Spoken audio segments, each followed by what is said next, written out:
This is the tutorial for lesson 03A, focusing on using the clone stamp. Please open the file that is called 03A Start from the folder that you downloaded. The tool we're going to be using in this exercise is called the clone stamp. It's located right here in your toolbar. It looks kind of like an old-fashioned rubber stamp. If you hold it down, you see that it's got some hidden tools. If you hold that down, you'll see that there's also a pattern stamp tool. We're not using that right now, so make sure yours is set to the one called Clone Stamp Tool. Okay, so you should see something like a little circle representing a brush. You can make that larger or smaller, just like you do any other brush, using the brackets. However, the clone stamp works a little bit differently from a regular brush in that it copies and pastes at the same time.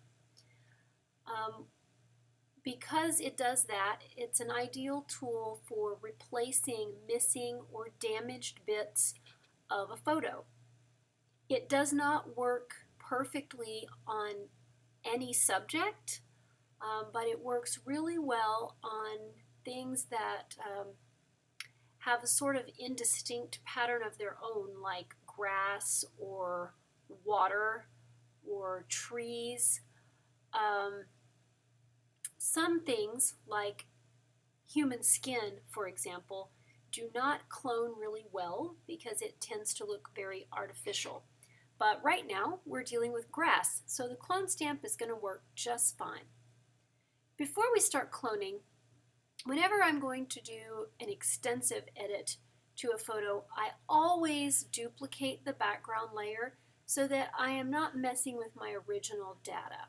So to do that, I'm going to right-click where it says Background over here in the Layers palette, and I will choose Duplicate Layer. You can leave it named as Background Copy, or sometimes I will change mine to Working Layer. Then I hide the one called Background by clicking this eyeball right next to it, just so I don't get confused about what I'm seeing. I make sure that the layer that's highlighted is the one I am wanting to work on, not the background, but the working layer. Okay, now I'm ready to edit the photo. So if you look at what is missing from this picture, it's clearly this light colored grass.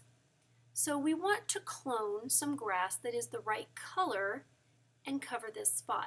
I would not want to cover the spot with the darker colored grass from the right side of the picture because that would look very unnatural. With cloning, the objective is usually to get as natural looking a result as possible. So the way the clone stamp works is first you have to tell the tool where you want to clone from. And you do that by option clicking on the area you want to clone. So for example, if I go to about right here and hold down Option on my keyboard, you'll see that the tool changes to a little crosshairs. If I then click, you don't see any change to the tool, but my tool now knows where I want to clone from. I can let go of Option, and my tool returns to its normal appearance. Now if I move down onto the area where part of the picture is missing, you can see that my clone stamp is already loaded with some grass. When I press down the mouse button to begin painting, a small plus sign appears. And you will see that that plus sign moves with my paint circle. The plus sign indicates what's being cloned, while the circle indicates where it's being cloned to.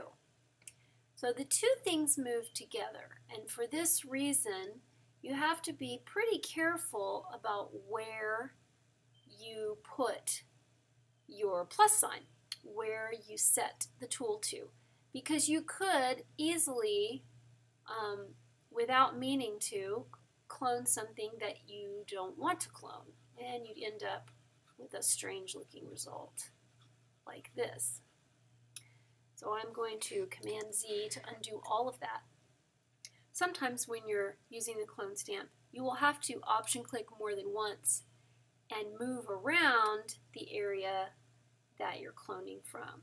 So here I'm going to Option click a second time, setting my stamp again, and then my plus sign is a little farther away from my painting tool. I'm going to do that again, Option click, paint, and one more time, Option click, and paint.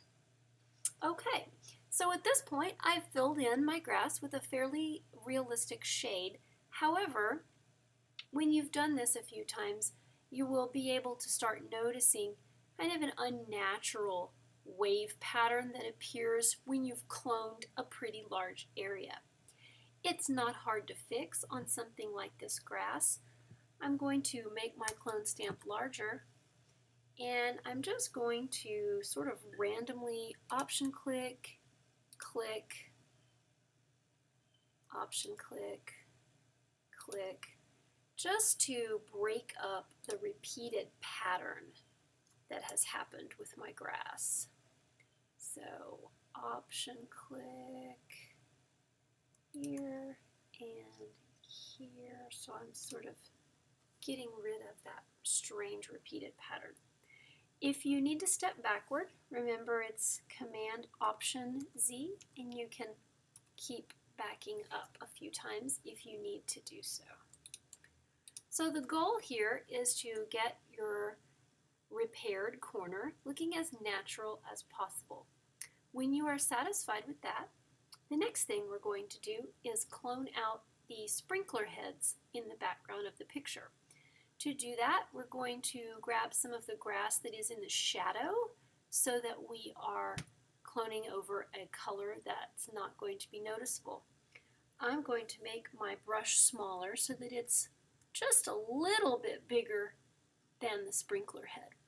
Move over to the side, find a good area to copy from, Option click, click on the sprinkler head, and it's gone. Do the same thing on this side. Find a good spot, Option click, click on my sprinkler head, and it's gone. You can do this and redo it as many times as you need to until you get a really natural looking result. You may notice in the layers palette there is a hidden layer called Ukimi. If you want to turn that on, this is actually a postcard design, and since we have this here, I'll go ahead and point out that you can actually see the photo through this text, and that is because the opacity of the layer has been turned down. If I click on the Ukimi layer, here in the Layers palette, you can see that the opacity is only on 72. If I change that opacity to a lower number, the text gets fainter, and as I raise the number, it gets more opaque.